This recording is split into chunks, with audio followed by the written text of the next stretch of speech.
Assalamualaikum warahmatullahi wabarakatuh.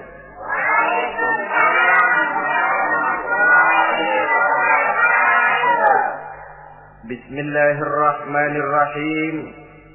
Alhamdulillahi rabbil alamin. Wassalatu wassalamu ala asyrafil anbiya'i wal mursalin, Sayyidina wa maulana Muhammadin wa ala alihi wa ashabihi al-mujahidin at-tahirin, amma ba'du. Bapak-bapak, ibu-ibu, saudara-saudara kaum muslimin rahimakumullah. Pada pertemuan terdahulu kita telah membicarakan bagaimana memilih jodoh menurut tuntunan agama Islam. Maka pada pertemuan kali ini pembicaraan akan kita tingkatkan kepada bagaimana membina mahligai rumah tangga bahagia dengan menitik beratkan pembicaraan kepada kewajiban bersama baik sebagai suami maupun sebagai istri. Banyak rumah tangga bahagia tercapai apa yang menjadi cita-cita dan tujuan. Tetapi tidak jarang rumah tangga yang tenggelam sebelum sampai ke pantai yang akan dituju. Pada saat-saat perkenalan seseorang dalam usahanya mencari jodoh, dia merasa bahwa pasangannya itulah yang akan memberikan kebahagiaan kepadanya. Hari-hari di mana terjadi pertemuan selalu menjanjikan dan menyanyikan keindahan. Bahkan sehari tak bertemu rasa seminggu, seminggu tidak bertemu rasa sebulan, sebulan tidak ketemu pingsan. Tidak ada tanda-tanda sesuatu itu akan menjemukan. Namun setelah memasuki kehidupan bahtera berumah tangga, baru beberapa bulan saja atau baru beberapa tahun saja, semua impian tadi sirna dan musnah. Bahagia yang disangka, sengsara yang datang menimpa. Keindahan yang diharap, malah kemalangan yang tumbuh.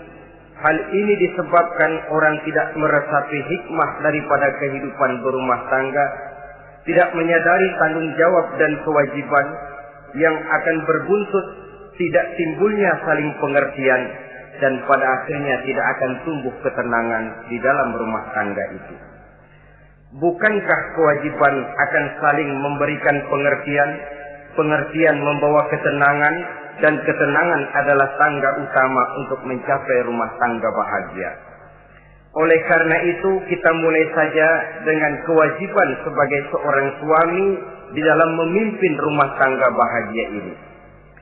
Yang pertama, kewajiban seorang suami ialah mempergauli istrinya dengan baik. Setiap suami, manakala selesai dia mengucapkan ijab dan qabul di hadapan tuan pengulu atau tuan qadhi, maka ia pun mengucapkan sighat ta'liq yang berisi perjanjian dari seorang suami bahwa ia akan mempergauli istrinya dengan baik, muasyarah bil ma'ruf menurut tuntunan syariat agama Islam. Walaupun janji itu pada zahirnya diucapkan di hadapan tuan pengulu, namun pada hakikatnya itu merupakan janji seorang muslim kepada Allah Subhanahu wa taala. Ini tidak lain karena nikah dalam pandangan Islam merupakan sesuatu yang sakral, merupakan sesuatu yang suci dan bagian daripada ibadah kepada Allah Subhanahu wa taala.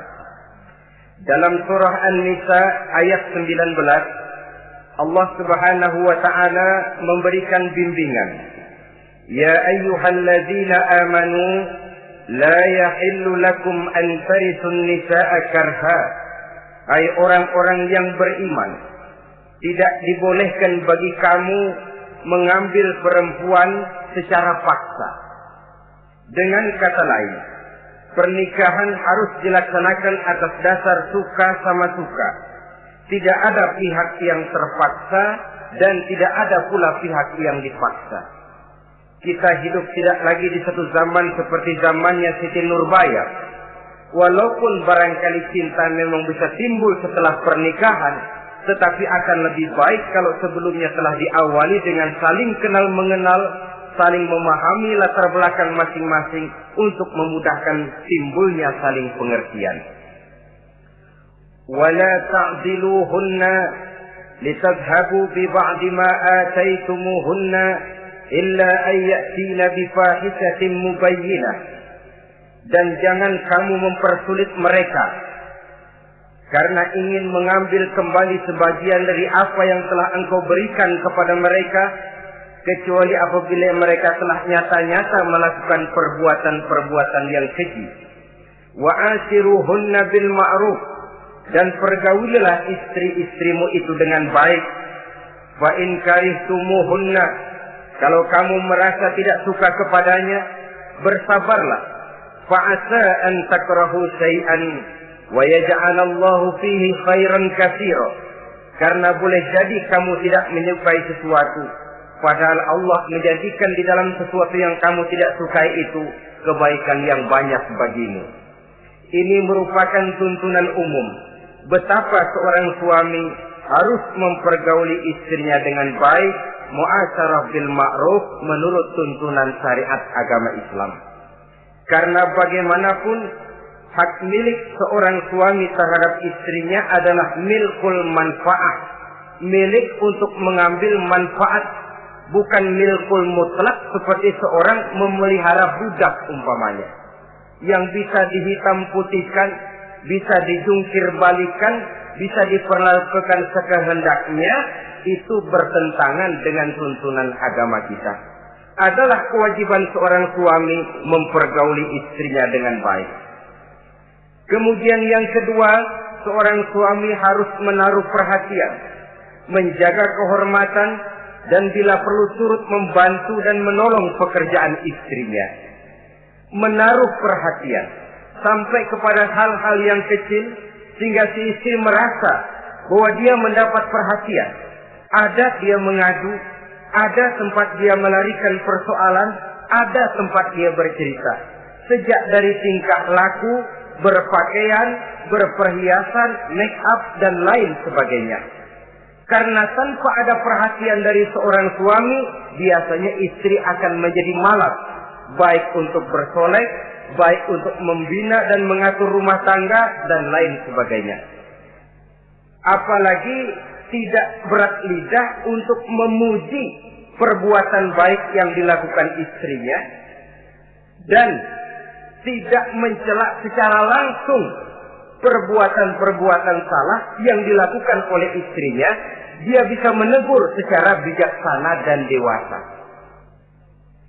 Saudara-saudara kaum muslimin, seorang sahabat bernama Salman Al-Farisi mempunyai adik perempuan yang kawin dengan Abi Dzar Al-Ghifari. Satu hari Salman datang menengoki adik perempuan ini di rumahnya. Dilihatnya adiknya, rambutnya acak-acakan, pakaiannya kumuh, pendeknya nggak enak dilihat. Salman memberikan nasihat, kau bersoleklah sedikit supaya suamimu betah di rumah. Kata istrinya, untuk siapa saya bersolek? Ya tentu untuk siapa lagi kalau bukan untuk suamimu. Kata adiknya, percuma saja, suami saya jarang di rumah. Kemana? Di masjid terus. Salman mengadukan hal ini kepada baginda Rasul, lalu baginda Rasul mengatakan, inna likulli syai'in haqqun, segala sesuatu ada haknya. Allah ada haknya untuk disembah, istri pun mempunyai hak untuk dipenuhi. Melalaikan salah satu hak berarti melakukan kezaliman. Di sini kita melihat fungsi, karena kurangnya perhatian Abi Dzar Al-Ghifari terhadap istrinya akan mengakibatkan kemalasan si istri untuk mendandani dirinya sendiri. Dengan mendapat perhatian, apalagi tidak berat lidah, maka kegairahan dalam kehidupan berumah tangga rasa-rasanya akan sangat mudah terwujud. Kalau suaminya bersolek, kalau istrinya bersolek, kata suaminya, kau memang pandai milih warna. Walaupun barangkali warnanya norak betul. Tapi kalau pada saat itu seorang suami jujur, kan akan timbul pertengkaran. Kadang-kadang Istri bersolek, suami apa katanya? Lu sih dandan mangga dandan sama. Ini kan sudah tidak menghargai, tidak menaruh perhatian. Udah dah, dandan nggak dandan sama, gue kenyang melihatnya. Saudara hadirin yang saya muliakan, tidak menaruh perhatian. Sehingga si istri merasa tidak diperhatikan. Nah kalau sudah tidak diperhatikan, lihat saja. Jangankan dalam contoh seperti berumah tangga, apa saja. Seorang anak kalau sudah tidak merasa diperhatikan oleh orang tuanya, dia akan sewenang-wenang. Begitu juga seorang pegawai kalau sudah tidak merasa diperhatikan oleh atasannya, semaunya kerja. Pun seorang istri, kalau dia merasa sudah tidak diperhatikan oleh suaminya, akibatnya dia akan dandan semaunya, dia akan ngurus rumah tangga semaunya, dia akan memasak masakan semaunya. Nah kalau sudah semaunya begini, alamat tidak akan ada keharmonisan di dalam kehidupan rumah tangga itu sendiri. Suami yang baik sangat menaruh perhatian kepada istrinya. Dari hal yang kecil sampai pun kepada yang sebesar-besarnya. Tapi tidak berarti nyeleneh. Apa itu nyeleneh? Menaruh perhatian bukan selalu mau ingin tahu. Jangan lantas suaminya yang beliin bedak, suaminya yang beliin. Itu nyeleneh namanya. Overacting. Terlalu berlebih-lebihan sampai kepada sesuatu yang tidak pada tempatnya. Di samping menaruh perhatian juga menjaga kehormatan. Dan bila ada waktu, dia turut membantu, menolong pekerjaan daripada istrinya. Bukankah seorang perempuan mau melakukan nikah dengan seorang laki-laki karena dia mendambakan hidup yang bahagia? Terus terang saja kan kadang-kadang istri kita ini lebih banyak borongan. Yang saya maksud borongan artinya ya sebagai istri ya dia, ya nyuci ya dia, ya masak ya dia, ya membersihkan rumah tangga ya dia. Istri borongan. Baiklah kalau barangkali memang kondisi ekonomi kita belum menunjang ke arah sana. Walaupun istri berkewajiban untuk taat kepada suami, tetapi adalah wajar suami pun tenggang rasa dan timbang-timbang. Rasulullah saja kadang-kadang dan tidak jarang menjahit bajunya sendiri, memperbaiki kasutnya sendiri. Artinya pada waktu yang terluang dan memang bisa dilakukan, jangan mengandalkan kepada istri. Dengan demikian istri merasa bahwa resiko membina rumah tangga adalah merupakan resiko bersama. Saudara-saudara, yang ketiga, seorang suami yang baik memperhatikan yaitu tidak mengeluarkan kata-kata yang kasar. Sebab apa? Perempuan adalah makhluk yang paling cepat tersinggung. Perasaannya sangat halus.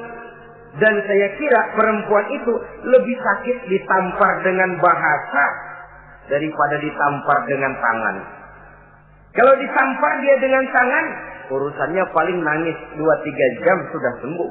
Tapi ditampar dia dengan kata-kata, ditampar dia dengan omongan, itu sangat menyakitkan hatinya. Seorang suami yang baik tidak mengeluarkan kata-kata yang menyinggung perasaan, kata-kata yang kasar. Dia pandai menggunakan kata-kata yang baik untuk menghidupkan rumah tangganya. Rasulullah seringkali memanggil Siti Aisyah itu dengan Humaira. Humaira dari kalimat ahmar yang kemerah-merahan. Sebab rupanya kulit Siti Aisyah itu kuning kemerah-merahan seperti tomat mengkel. Sehingga panggilannya Ta'ali ya Humaira, kemarilah wahai yang kemerah-merahan. Alangkah indahnya panggilan ini. Kadang-kadang kita mah jujur suami ini. Ketahuan istri bongkok, enak banget bongkok, sini loh.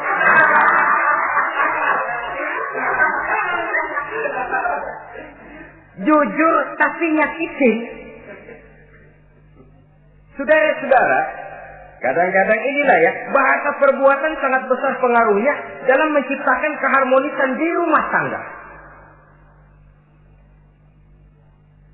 Pacaran mah manggilnya yang, Mau kemana yang? Udah endah aja udah. Begitu berumah tangga masih indah kakanda. Punya anak satu, bapaknya anak-anak. Punya anak dua, bapak lo. Sudah 3 anaknya, bapak hilang eluh manggilnya. Panggilan ini mengalami pergeseran. Nah begitu juga suami. Ketika pacaran bukan main. Ketika baru melakukan akad nikah sedang honeymoon bulan madu, asik betul. Kemana-mana selalu bersama. Kondangan selalu bersama. Resepsi pergi bersama. Jalan bergandengan tangan. Istri sedikit terpeleset. Khawatir bukan main. Hati-hati yang.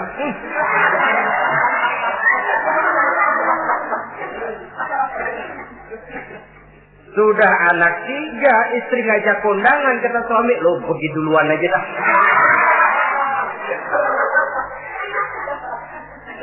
Pulang kondangan, istri laporan, bang saya kepleset. Emang lo mau mampus? Kejam betul. Hilang panggilan yang tadinya begitu mesra. Saudara hadirin yang saya muliakan, ini kata-kata kelihatannya kecil, sederhana, tapi sangat besar pengaruhnya dalam menciptakan rumah tangga yang bahagia ini. Oleh karena itu, soal isi hati kita, itu urusan gaib yang tahu cuma Allah. Orang lebih dahulu lihat penampilan, dan dari penampilan ini yang dinilai adalah kata-kata kita. Oleh karena itu, seorang suami yang baik, dia tidak mengeluarkan kata-kata yang menyinggung perasaan. Kalaupun dia marah betul, dia tidak mencaci maki secara langsung. Dia bisa menggunakan kata-kata kiasan. Maka agama memberikan tuntunan, kalau seorang suami marah, jangan memukul muka. Dan mukul pun bagian terakhir. Jangan jalan pertama. Kadang-kadang ada juga loh Pak, suami marah sama istri persis korambil gebugin maling. Aduh, gelebuk gak karuan.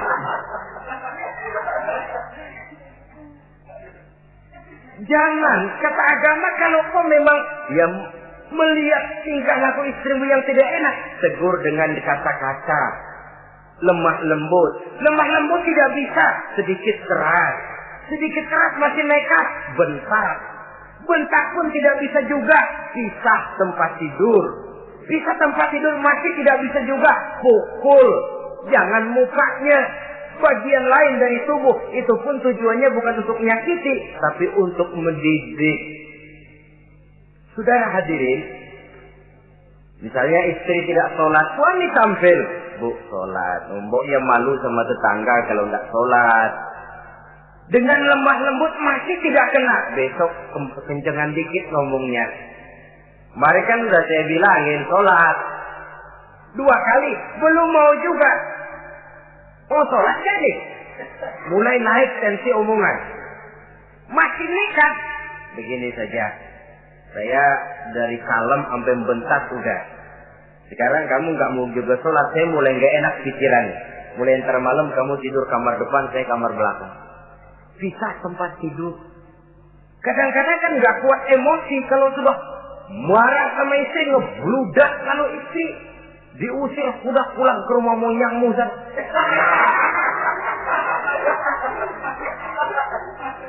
Kata agama jangan, pisah tempat tidur saja.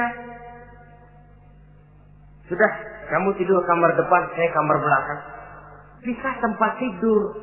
Kenapa? Nanti malam kalau hujan turun, pikiran berubah, berasa perlu, tinggal pindah kamar. Secara psikologis, saudara-saudara. Jadi melalui processing. Oleh sebab itu, kata-kata sangat besar pengaruhnya di dalam membina kehidupan berumah tangga. Seorang suami yang baik tidak mengeluarkan kata-kata yang bisa menyinggung istrinya. Sebaliknya, istri pun demikian. Tidak mengeluarkan kata-kata yang bisa menyinggung perasaan suaminya. Sebab lebih dosa besar kata-kata suami istri yang menyinggung suaminya, walaupun sama dosanya ya. Tapi lebih besar ketersinggungan seorang suami ketimbang seorang istri ini. Namun agama memberikan tuntunan suami lebih dahulu yang diajarkan. Jangan mengeluarkan kata-kata yang bisa menyinggung perasaan. Baik itu menyangkut dandanan istri, caranya pakaian, caranya jalan, ataupun masakannya.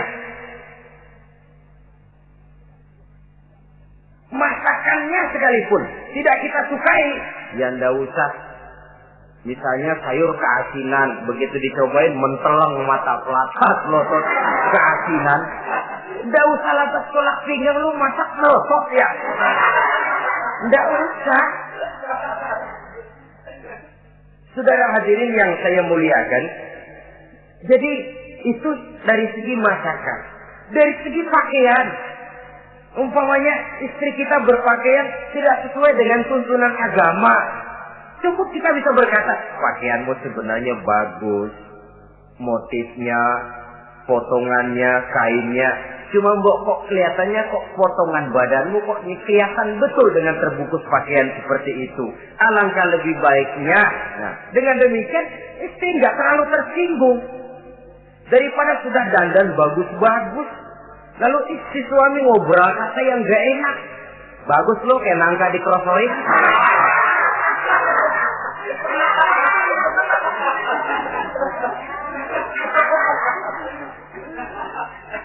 Allahu Akbar.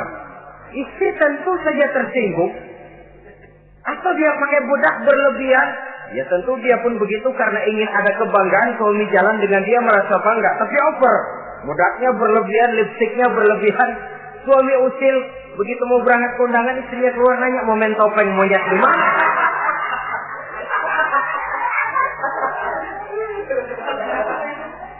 Tentu dia akan tersinggung karenanya. Jadi saudara-saudara, ini yang ketiga. Yang keempat, seorang suami yang baik jangan memberikan pekerjaan di luar batas kemampuan istrinya. Loh, tugas istri itu nyaris 1 kali 24 jam. Seorang suami, bagaimanapun payah dia bekerja, pulang dia bisa istirahat, tidur malam dia bisa tidur dengan nyenyak. Tapi seorang istri, apalagi dia punya anak kecil, bayi misalnya, itu nyaris jam kerjanya 1 kali 24 jam. Sejak bangun tidur sampai tidur lagi, bahkan tidurnya pun selalu diusik oleh anaknya. Anaknya kalem, bapaknya ngusik.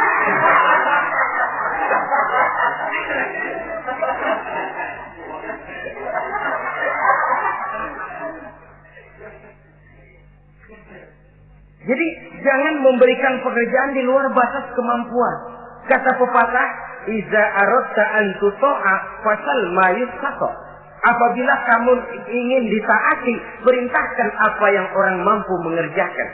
Jadi kalau kita memerintahkan seseorang untuk melaksanakan sesuatu yang dia jelas tidak mampu, itu artinya sama dengan kita tidak ingin ditaati oleh orang itu.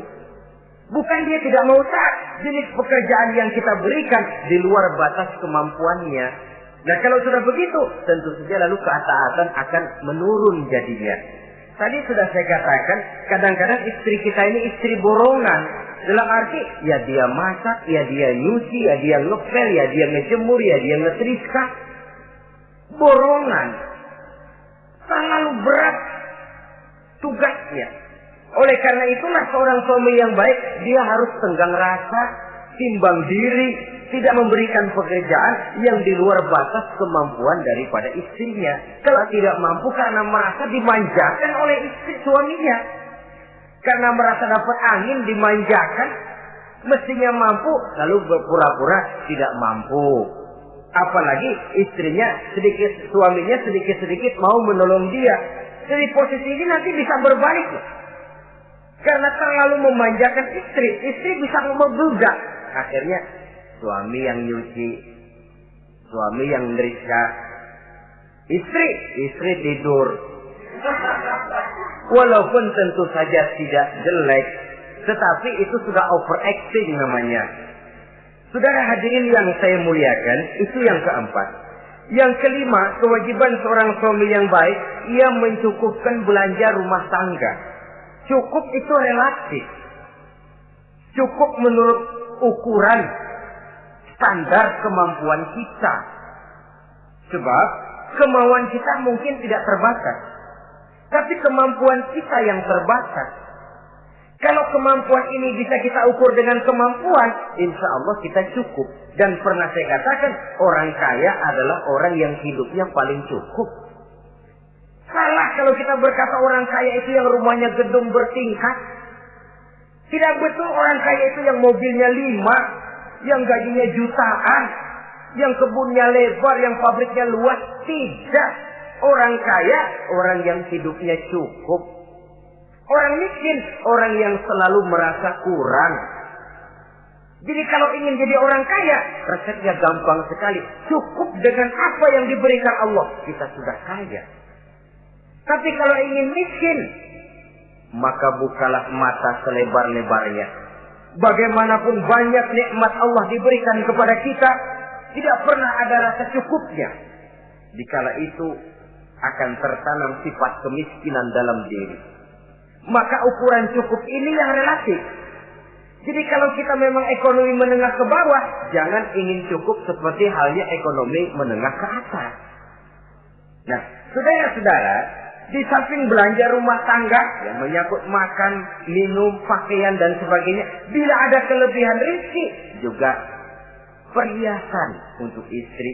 Karena istri itu zinatul hayatid dunia, perhiasan hidup di dunia.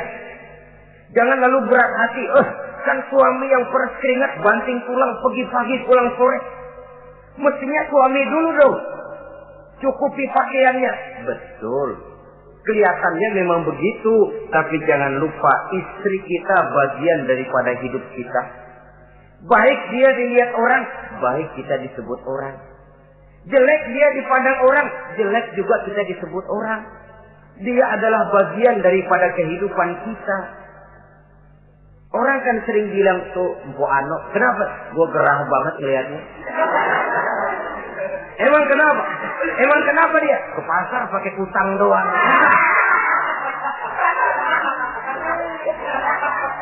Kata temennya, terang aja dia kan binnya si Meun itu.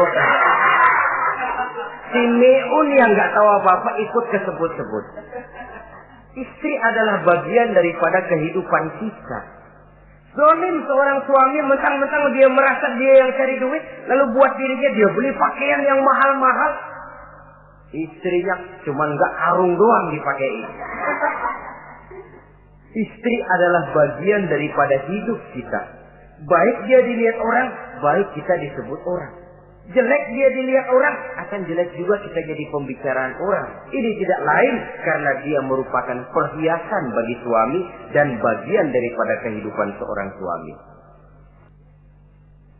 Adalah satu perbuatan zalim misalnya, kalau seorang suami manakala dia beroleh rezeki parkir di restoran. Kalau tidak ada duit, baru dia pulang ke rumah. Sementara dia enak makan makanan yang serba nikmat dan lezat, di restoran yang serba ada, istrinya di rumah cukup kangkung saja sama toge. Adalah satu perbuatan yang zalim dan istri berhak menuntut karena itu memang merupakan haknya. Begitu besar nilai pahala memberikan nafkah ini, sampai-sampai Nabi dalam hadis yang diriwayatkan oleh Imam Muslim dan Ahmad bersabda, dinarun anfaqtahu fi sabilillah wa dinarun anfaqtahu ala rukbatin wa dinarun tasaddaqta ala miskin wa dinarun anfaqtahu ala ahlika a'zamuha ajran allazi anfaqtahu ala ahlika. Uang yang kamu belanjakan di jalan Allah, uang yang kamu belanjakan untuk membebaskan budak, uang yang kamu sedekahkan kepada orang miskin, dan uang yang kamu belanjakan untuk nafkah keluargamu, pahalanya itu lebih besar uang yang kamu belanjakan untuk nafkah keluargamu. Ya Allah. Jadi rupanya nilainya sedemikian besar. Saudara hadirin yang saya muliakan, Ini kewajiban yang keempat. Yang kelima maksud saya. Yang keenam, kewajiban seorang suami. Dia berusaha untuk meningkatkan pengetahuan daripada istrinya. Membimbing. Sebab selain daripada berfungsi sebagai seorang suami, dia juga adalah guru daripada istrinya. Kalau dia tidak bisa membimbingnya secara langsung, setidaknya doronglah istrinya untuk ikut menghadiri pengajian, majelis-majelis taklim, bergaul dengan ustazah-ustazah, sehingga terdapatlah peningkatan pengetahuan. Paling kurang pergaulannya bertambah luas, cakrawala pandangannya juga tidak jadi sempit karenanya. Sebaliknya, peluang ini pun harus dimanfaatkan oleh istri dengan sebaik-baiknya, dengan niat yang ikhlas keluar dari rumah untuk mencari ilmu pengetahuan. Yang repot kadang-kadang dari rumah berangkat ngaji, sampai di pengajian suaminya diakur-akurin.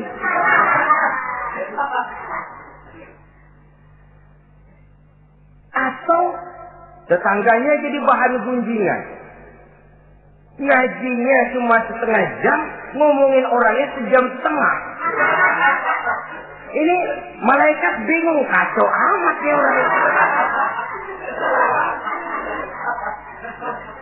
Ini yang kadang-kadang menimbulkan hal-hal yang negatif. Padahal keluarnya dari majelis taklim, keluarnya dari pengajian. Tapi kalau di pengajian yang dilihat adalah gelang temennya, anting temennya, rantai temennya, lalu walaupun nggak tahu belaga, tahu baru dapat berita burung, katanya si Ano, oh iya anu.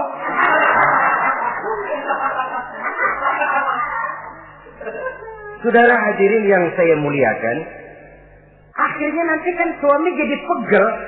Lu kok disuruh ngaji bukan mikir bener, pulang malah gua digonggong-gonggong minta gelang, bagaimana? Rupanya tidak memanfaatkan peluang yang diberikan itu seperti yang seharusnya. Jadi kalau memang seorang suami tidak bisa membimbing istrinya dalam arti meningkatkan ilmu pengetahuannya, doronglah dia, berikan kesempatan untuk menghadiri pengajian, majelis-majelis taklim yang akan lebih membuka nuansa pergaulan, lebih meluaskan pandangannya, dan ada refreshing. Nah ini penting. Apakah kita suami ini pernah membayangkan bagaimana kalau kita 1 kali 24 jam mesti ada di rumah saja? Tiap hari menghadapi yang itu juga. Apa tidak timbul kejenuhan? Kalau kita begitu, apa istri kita juga tidak begitu? Karena itu sangat bijaksana kalau ada waktu luang, Boya ajaklah istri dan anak-anak makan di rumah makan. Kalau ada kelebihan rezeki loh ini ya. Tapi jangan maksa-maksa. Karena terlalu ingin lalu ngutang dulu sama teman. Itu juga nggak betul. Niatnya baik, cuma ngutangnya itu nanti yang jadi nggak betul. Ya, refreshing, relax, santai.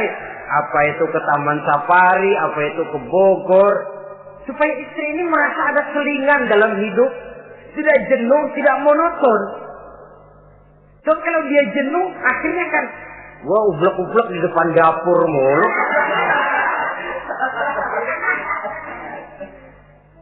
Saudara hadirin yang saya muliakan, kejenuhan ini pada suatu saat kan akan meledak.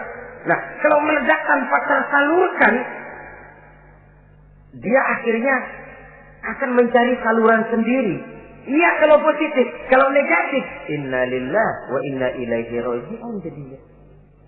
Oleh karena itu, seorang suami yang baik berkewajiban meningkatkan pengetahuan istrinya.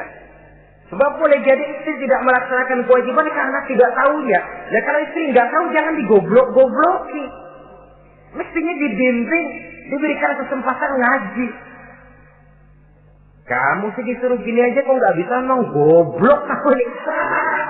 Memang bukan dibimbing malah digoblok-gobloki. Lalu istri kan apa ya? Bahasa Prancisnya nelongso. Apa nelongso? Narik diri. Apa katanya? Gue tahu lu goblok, lu gak kawin sama gue. Nah.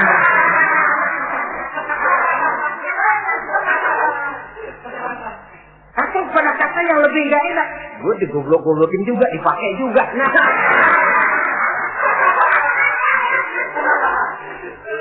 Kan lebih gak enak lagi tuh. Jadi saudara-saudara, hal-hal yang memerlukan kesabaran ini memang menuntut kedewasaan dari seorang suami. Dia kalau baru 1-2 bulan berumah tangga, segalanya masih menjanjikan dan menyanyikan keindahan. Tapi makin hari kita bergaul di rumah tangga, kita makin tahu karakter, mental, watak daripada istri. Kekurangannya mulai kelihatan, keburukan wataknya mulai nampak. Dikala itulah kita sebagai suami harus dewasa, sabar, membimbing mereka. Kalau waktu 2-3 bulan pertama di rumah tangga namanya honeymoon, segalanya indah.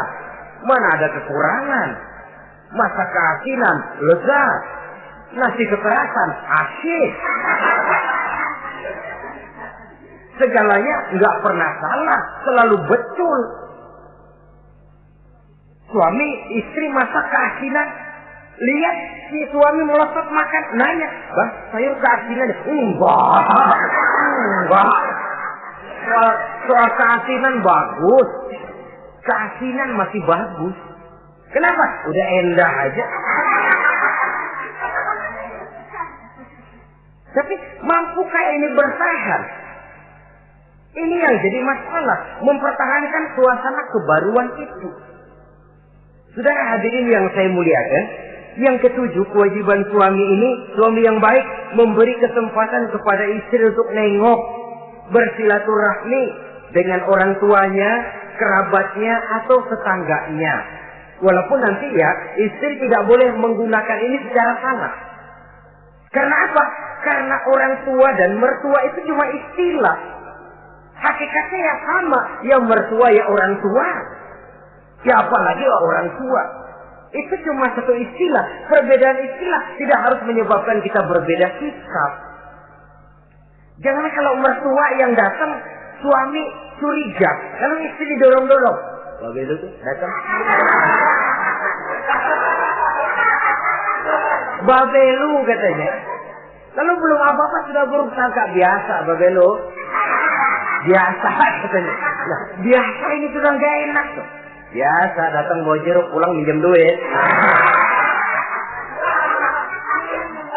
Allahu Akbar. Ini kan sudah menanamkan rasa gak enak. Malah akan lebih baik kalau mertua yang datang, suami menyambut lebih dahulu. Tidak akan nampak kecintaannya. Tidak lagi membedakan antara mertua dengan orang tua karena cuma sekedar istilah. Memberikan kesempatan. Dan seorang istri pun, walaupun akan ke rumah orang tuanya sendiri, izin suami itu wajib. Jangan merasa, saya kan mau ke rumah orang tua sendiri, kepada orang tua kan ibadah, wajib, betul. Tapi setelah punya suami, ranking pertama suami. Bukankah saudara pernah dengar satu riwayat, seorang sahabat akan pergi jihad di jalan Allah, perang membela agama. Ketika akan berangkat, dia pesan sama istrinya, "Aku mau perang membela agama. Aku pesan, kalau aku belum pulang ke rumah, kau jangan keluar rumah." "Baik bang." Berangkatlah si suami dengan iringan doa istrinya. Nah, ini istri yang baik ya. Suami pergi kantor, istri doa. Di situ letak kerjasama. Suami buka warung, istri sembahyang duha. Di situ letak kerjasama. "Ya Allah," kata istri dalam doanya itu, "mudahkan rezeki suami saya. Kalau memang rezekinya masih di langit, turunin ya Allah. Kalau masih terpendam di perut bumi, keluarkan ya Allah. Kalau masih jauh, dekatkan ya Allah." Ikhlas melepas suami dengan iringan doa. Suami pun berusaha lulapan terasa jalannya. Tapi kalau dari berangkat keluar rumah sudah dilepas oleh bemo. Tahu bemo? Monyo. Itu suami berangkat juga hatinya sudah kusut. Sudah tidak dilepas dengan doa. Lalu istri juga barangkali suaminya berangkat ngedumel. Ya, jangan dikasih rezeki dah Tuhan, tadi dikasih rezeki gak kawin lagi. Nah.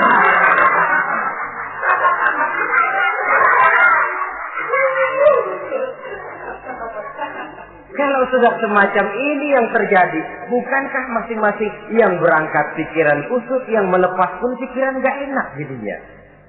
Di situ letak kerjasama. Saudara hadirin, setelah suaminya ini pergi, Datang utusan dari orang tua si istri tadi. Assalamualaikum Bu. Waalaikumsalam. Ada apa? Orang tua ibu sakit keras. Ibu diminta datang. Ya Allah, suami saya baru saja berangkat.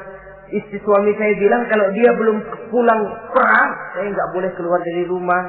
Tolong sampaikan maaf saya kepada orang tua saya. Saya belum bisa datang karena suami saya pesan begitu. Pulang utusan ini. Besok balik lagi. Gimana? Aduh Bu, orang tua ibu makin parah. Kelihatannya nggak ada harapan datang dah sebelum menghembuskan nafas yang terakhir. Suami saya belum pulang. Saya nggak berani keluar rumah sebab begitu pesannya. Sudah, pulang saja. Saya ikut doa mudah-mudahan orang tua cepat sembuh. Besoknya hari ketiga utusan ini datang lagi. Bagaimana? Sudah meninggal Bu. Barangkali sebelum dikubur ibu masih mau ketemu. Maaf saja. Bagaimanapun berat hati saya, suami saya belum pulang. Pesannya tadi begitu. Ini rupanya utusan kesel. Ini orang sama orang tua sendiri gini-gini amat. Lalu lapor kepada baginda Rasul. Apa jawab beliau? Baginda Rasul malah berkata, dosa orang tua yang meninggal ini sudah diampuni oleh Allah karena dia mempunyai anak perempuan yang begitu taat kepada suaminya. Allahu Akbar. Jadi ketaatannya kepada suaminya ini diberikan satu ganjaran oleh Allah mengampuni dosa orang tuanya yang sudah meninggal ini. Jadi jangan merasa mentang-mentang mau ke rumah orang tua sendiri selonong boy. Hah? Selonong boy. Masa bodoh laki mau tahu nggak tahu, pokoknya gua ke rumah orang tua gua sendiri. Jangan lupa setelah berumah tangga ranking urusan pertama suami, setelah itu barulah orang tua. Saudara hadirin yang saya muliakan, begitu juga istri yang baik mendapat izin dari suaminya. Bu, tolong ambilin uang di dompet. Sudah izin. Istri yang baik, dompetnya dibawain. Ini saja Bang, ambil sendiri. Nanti saya ambil 10.000, merasa kurang 20.000, lagi ambil saja sendirilah. Lain dengan istri yang nyelonong, lagi pergi mandi, dompet acak-acakan.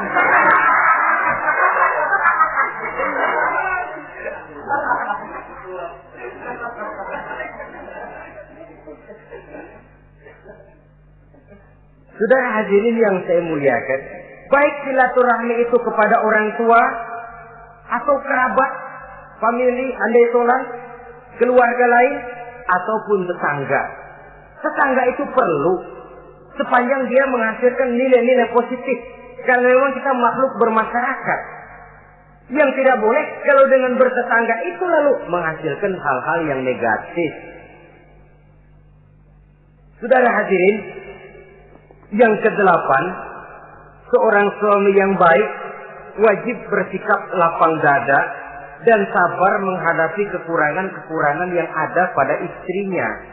Lapang dada dan sabar. Sebab memang membangun manusia itu lebih sulit dari membangun jembatan. Kalau memperbaiki jembatan mungkin seminggu 2 minggu selesai. Tapi memperbaiki watak seseorang memerlukan waktu lama. Prosesnya diperlukan kesabaran, sikap lapang dada dan sebagainya. Seorang suami harus bersikap lapang dada dan sabar menghadapi kekurangan-kekurangan yang ada pada istrinya. Dan kekurangan-kekurangan itu tidak lalu dia ceritakan kepada yang lain. Kan ada toh kadang-kadang suami kalau ngobrol sama temennya, kekurangan istrinya jadi topik diskusi. Ini gue payah banget dah. Lo nggak ada yang nanya, istrinya dipayahin di mana-mana. Kayaknya nggak malu. Mengorek aib sendiri kan menepuk air di dulang, toh itu artinya. Kalau aib istri kita ceritakan di mana-mana, bukankah artinya kita juga menceritakan aib kita sendiri? Karena istri bagian daripada kehidupan kita. Sebagaimanapun seorang istri tidak wajar menceritakan aib dan kekurangan suaminya di mana-mana. Malah dia harus menutupi. Malah kelemahan-kelemahan dan kekurangan suaminya harus dia jaga. Dia tetap bangga. Di mata saya suami saya adalah Arjuna yang tidak punya kekurangan apa-apa. Kalaupun orang bawakan berita, tidak betul itu. Walaupun hatinya panas, tapi dia masih bisa menunjukkan wajah yang sejuk, senyum dalam hati yang panas. Sebab saudara-saudara, apabila kita tidak punya filter, ini kadang-kadang kita mau tenang, kita bisa dibakar oleh yang lain. Tapi kalau ada filter, kita bisa menyaring, boya masa iya. Sehingga dengan demikian, sikap lapang dada dan kesabaran ini, walaupun diutamakan adalah merupakan kewajiban suami, juga sekaligus merupakan imbangan daripada si istri. Nah, kemudian yang ke-9, seorang suami wajib berpenampilan bersih dan rapi di hadapan istrinya. Sehingga tanpa anggun. Anggun ini lalu menimbulkan wibawa. Nah, dari wibawa lahir rasa hormat. Tapi kalau suami di depan istrinya kelihatan butut, rebek, jelek, belek,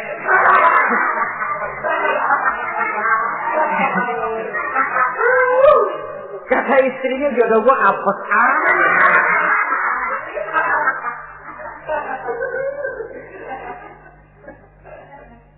tidak akan timbul kewibawaan. Nah, kalau sudah tidak timbul wibawa, ya bagaimana si istri itu akan merasa dia wajib taat kepada suami. Saudara hadirin yang saya muliakan, jadi ternyata penampilan bukan cuma kewajiban istri, seorang suami juga harus mengimbangi itu. Sehingga dengan demikian keserasian dalam kehidupan di rumah tangga itu akan terasa jadinya. Nah, inilah pada prinsipnya kewajiban daripada suami. Lalu kemudian apa kewajiban istri ini? Yang pertama, saudara-saudara, terutama ibu-ibu tentu, istri itu berkewajiban untuk taat dan patuh kepada suaminya. Sepanjang perintah suaminya itu tidak untuk bermaksiat kepada Allah. Jangankan amalan yang mubah, amalan yang sunnah saja tidak diizinkan oleh suami, masih dikerjakan oleh istrinya. Dosa. Itu amalan sunnah. Misal saja ini ya. Suami kebetulan ngambil cuti. Hari Senin ada di rumah. Begitu malam Senin, kata si istri, "Bang, besok kan hari Senin, saya mau puasa sunnah." Karena istrinya santri, biasa puasa Senin Kemis. Kata suaminya, "Lu tega amat, gua tumben perek Senin. Senin ada di rumah lalu mau puasa, gue lu suruh ngapain?" Umpamanya lo ya, umpama.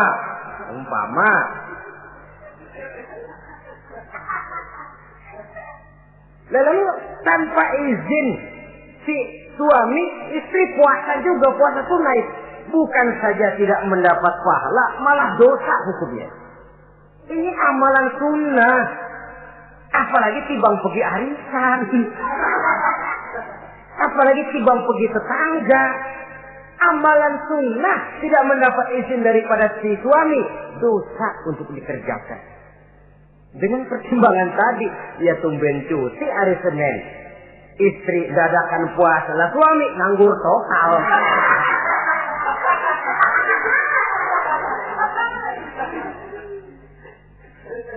Saudara hadirin yang saya muliakan, Nabi bersabda, "Ayyuma imra'atin matat wa zawjuha anha radin illa dakhalatil jannah." Apabila seorang istri, seorang perempuan meninggal dunia, suaminya ridho kepadanya, maka perempuan itu pasti masuk surga. Ini artinya kalau seorang perempuan meninggal dunia, ya dia tukang ngaji, ya puasa Senin Kemisnya rajin, ya sujudnya hebat, tapi dia meninggal suaminya enggak ridho, pintu surga belum dibukain sampai suaminya ridho kepadanya. Ini begitu besar kewajiban untuk taat. Nah, di sini suami wajib ngimbangi. Jangan mentang-mentang istri wajib taat, lalu suami overacting, kerjanya cuma tulak pinggang sama nunjuk. Lo, kalau gue bilang nyungsep. Ya enggak. Contoh dari baginda Nabi tadi sendiri kok, beliau itu menjahit bajunya, memperbaiki kasusnya. Yang bisa, ya kerjakan, nggak usah ngandeli. Saudara hadirin, yang kedua, seorang istri berkewajiban untuk memperlihatkan budi pekerti yang baik kepada suaminya. Lah, budi pekerti itu yang baik yang bagaimana? Yang diisyaratkan oleh Nabi. Apa kata beliau? Khairun nisa, perempuan yang baik ialah man sarratka iza absorta, yaitu yang mengembirakan kamu apabila kamu memandang kepadanya. Satu, ini termasuk budi pekerti yang baik. Apabila dipandang oleh suaminya, dia pandai menyenangkan, menggembirakan hati suaminya. Jadi, tolong ibu-ibu, jadilah istri yang siap pakai. Nah, itu tuh. Itu istilahnya. Anytime already, standby. Ya. Apabila dipandang, dia sanggup menggembirakan hati suaminya. Suami pulang dari pasar dagang rugi, istrinya tampil. Itulah bang, romantikanya dagang. Mboya sekali-sekali rugi. Apa mboya selalu untung? Gelombang laut saja pasang surut. Lah, suami kan merasa ada air penyejuk. Ini termasuk menggembirakan. Jangan suami sudah pulang dari pasar rugi, wiko panjang, ngos-ngosan sampai rumah istri kerama. Lasar lu laki goblok. Dagang pakai rugi. Ini kan suami sudah di pasar rugi, sampai rumah digoblok-goblokin. Nah itu nanti ya efeknya, suami itu kalau sudah istri nggak menyenangkan hatinya di rumah, si suami itu kena penyakit yang istilah sekarang ini penyakit broken home. Nah penyakit nggak betah di rumah. Mestinya dia kumpul di rumah, landadakan di pos ansik ya kongkok. Sampai subuh lagi, sampai subuh. Sampai subuh. Saudara hadirin yang saya muliakan, pandai menggembirakan, menjadi penghibur.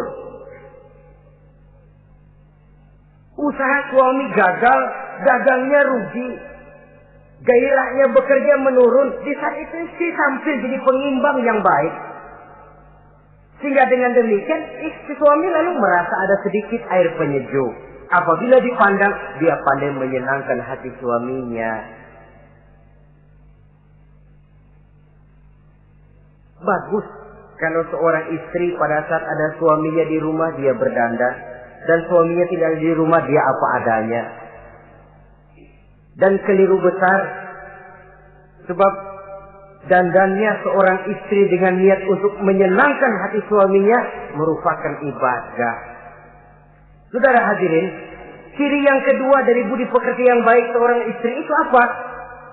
Wa tuti'aka iza amarta. Kalau diperintah, dia taat kepadamu. Diperintah, dia taat sepanjang perintah itu tidak untuk bermaksiat kepada Allah. Yang ketiga lagi cirinya, watahfazu ghibataka fi nafsiha wa malika. Dia dapat menjaga diri baik pada waktu kamu tidak ada, baik menjaga dirinya sendiri ataupun menjaga hartamu. Tidak menggunakan kesempitan di dalam kesempitan. Ini ciri dari budi pekerti. Yang ketiga, sekarang kewajiban seorang istri dapat mengatur rumah tangga dengan baik dan rapi. Mengatur rumah tangga itu kan tidak perlu biaya yang mahal-mahal. Asal ditempatkan pada tempat yang serasi, komposisi warna yang cocok, tidak perlu perhiasan yang mewah-mewah. Orang lalu terkesan, rumahnya ini sejuk ya. Kenapa? Tata ruangannya kok enak dilihat, apik. Enggak karena mentang-mentang semua kepengen dilihat orang, semua ditaruh di ruang tamu. Sampai tempayan piring naik ke ruang tamu semua. Walaupun mahal, tapi kalau tidak pada tempatnya kan orang lalu, ini kok terlalu amat ya. Dapat menata. Dan menata ini tentu karena pergaulan.